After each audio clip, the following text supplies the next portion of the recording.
hey, hey, hey, ho! Hey, hey, hey, ho! Pauta ole mea katua le leila le nona moki e na wā. Auso e na nopo mana tima ole oli. Pauta ole mea katua le leila le nona moki e na wā. Auso e na nopo mana tima ole oli.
Maleifua mai Samoa, maleifua ngalelei au se talia ile nei tai au fou. Tai au manuia New Zealand, male malo tele o Amerika, ia manisi tafa le lalolangi o mai moa mai ele mamalo Samoa, le tai au manino, le tai au totoa, tai au matango fio le asotofi, asotolu o ke topa lua afe lua, ua whaopopo ele atua le soifua le mamalo le atunu, ile susunga au na tofia le atua iso se fata tapuai mana yo la to falitua le anga faaloalo e faafelo ia tfo ile maleifua mai o le faafenga le maut Samoa vi ingo le atua nei tai au matango fia la sunga e sau asora viena le ana male falitua ya upulasi sunga le toya ina le taitai o le ekalesia metotisi Samoa so faatasi si one tau leota. Pasta visita filava ia mosa malfalitua ia vai a mosa.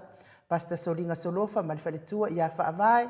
Susunga le toya ina o le e whakasatu to atasi. Reventele tausanga malfalitua ia matau aina pino no tausanga. Sunga le faafia ngainga. Reven faaumomu poleka malfalitua ia natia vai oa poleka. Sunga le toya ina. Pasta matai amika matai malfalitua ia Victoria. Pasta tauloli malfalitua ia Alieta. Pasta aini umuli anga avi isava inaya malfalitua ia Saipeti. Pasta sanga le tula epa malfalitua ia Fai Upu. Pasta faatili Samoa malfalitua. Pasta ia Feta malfalitua ia Susana. Reven awatama tofaeono malfalitua ia Katenari. Pa iyo ainga matama. Le uso ngā pule matumua i tu au mala taua. Ainga ile tai maleva au fonuti.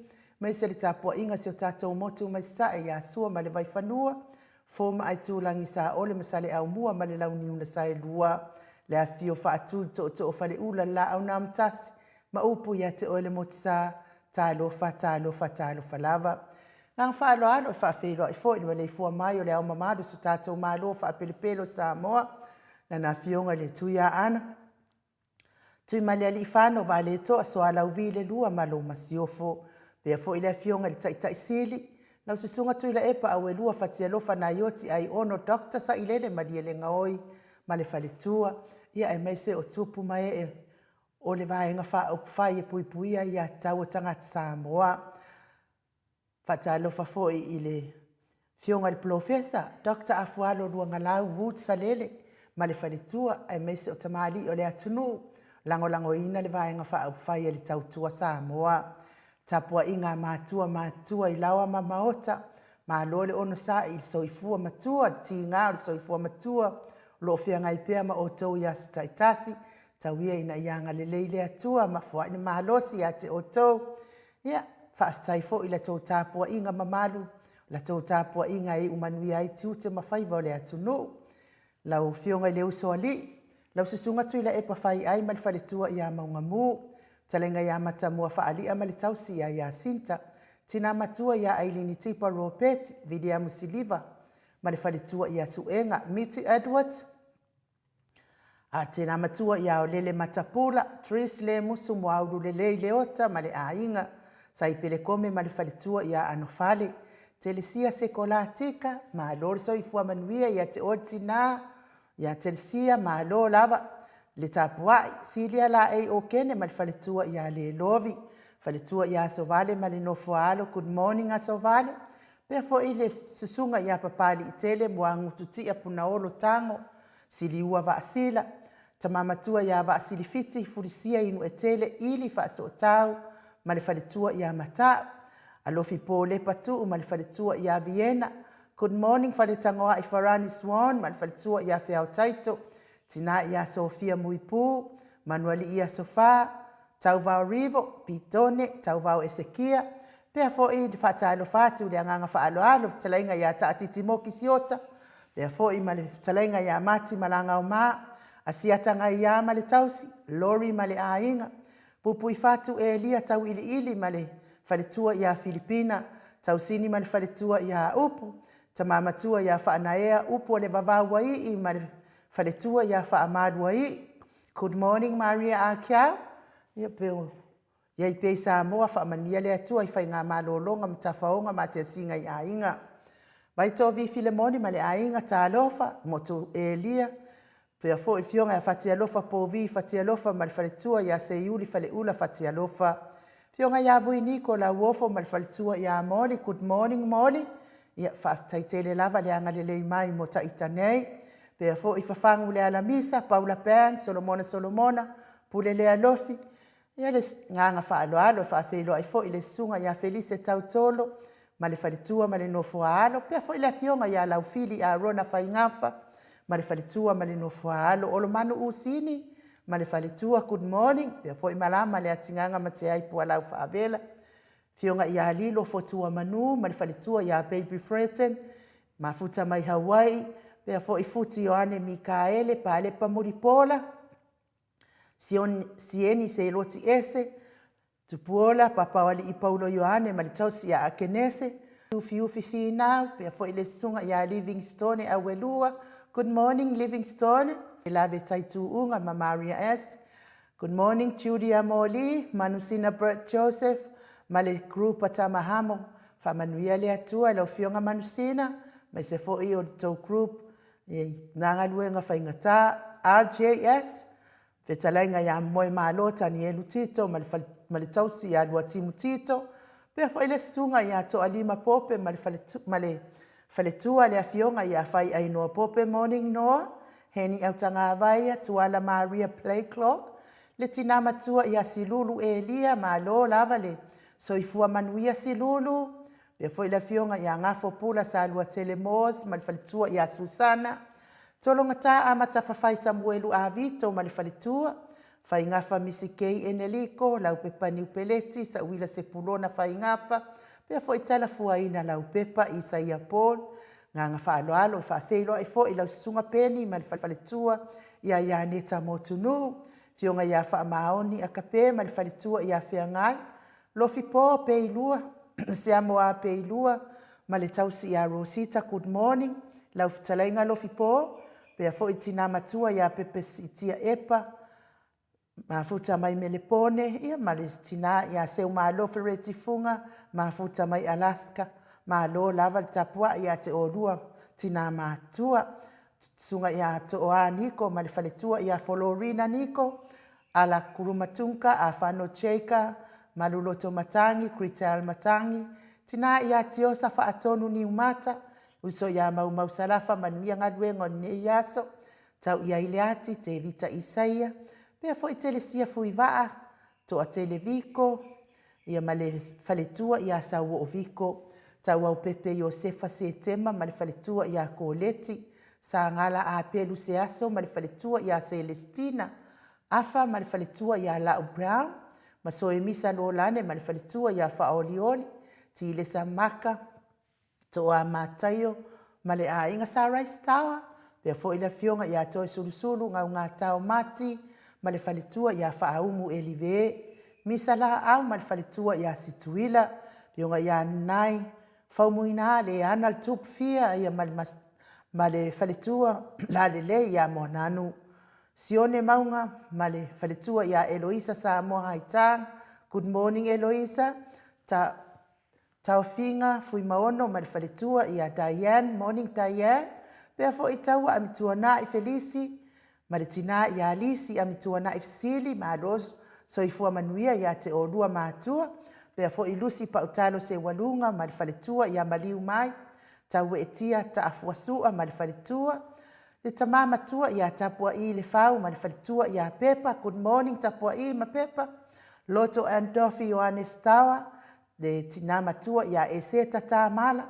fionga ia lolo matauama ngafo sefulu ia male fionga ia lolo matauama ma le faletua ia ngafo sefulu pauli talione vitale ma le faletua ia Caroline Ross tuile tufunga ia fo ifaumuina po wesi tangi ilima ma le faletua ia Tania tina matua ia Sinao le Vaiana tina matua ia Uliuli Tavai lifaloa afa ma le ainga le fetalainga ia le musu ngā Uta Brown ma le tausi ia Tina good morning le musu pea fo ile tofa ia tupa ile vaililingi monanu ma le faletua ia Marina uso ia Waipo sau malai pea fo itama ia Marurupe ma le faletua tama ia Sailivao ma le faletua ia Prestene faatalo faatu ia te oto uma ile nganga faaloalo mes fo ipa anga mo Samoa vi inga le atua lo mafuta mai le no maua fo yo to suafa nei taiao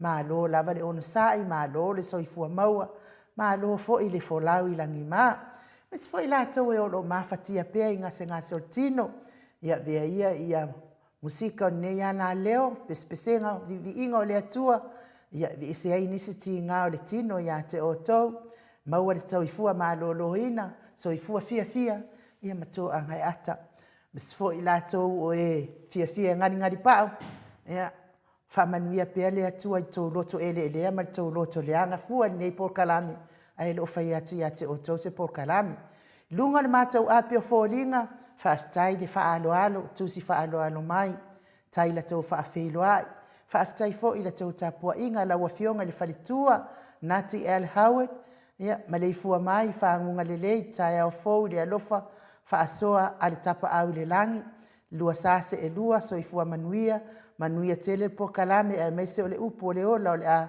fonga ina le nei tai au manuia le aso fa aftai tai tele la wafionga le faltua manuia fo i pisinisi manuia le nei aso Henry Welese le au mata poeti good morning malo malei fua mai Samoa Australia vi ia le ali tai por kalame matangofie nei tai au fa manuia le atua i lua fionga God bless fa aftai Henry Alex Solipo malo soifua manuia alo fatu manuia le aso fa aftai aso avia good morning fa aftai tele tio lui soifua manuia malelangi mama mo Samoa vi ingo le atua nei tai au fo fa atalo fatu manuia por kalame fa aftai timu au va atito talofa and good morning beautiful tausala tole afoa and Michael tole afoa also atanoa manuia le tele le por kalame nei tai au fo fa aftai tele pe fo i mapuni tawao so i fo manuia malelangi mama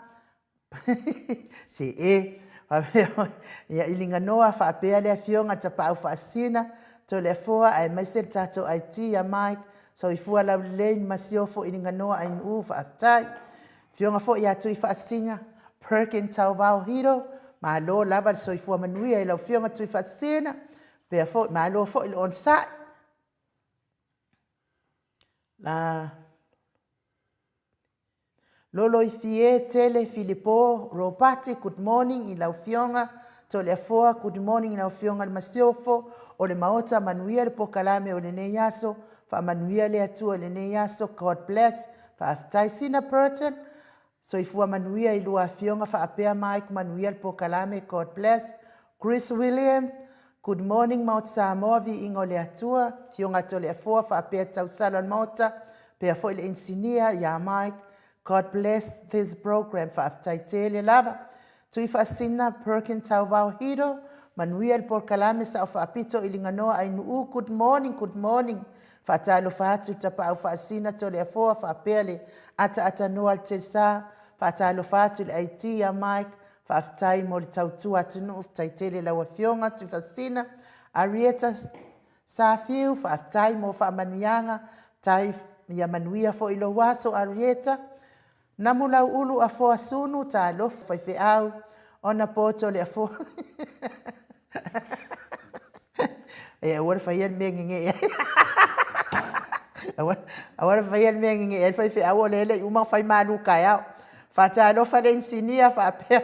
Foi ata noa alofa foi mo papa stui ta hero.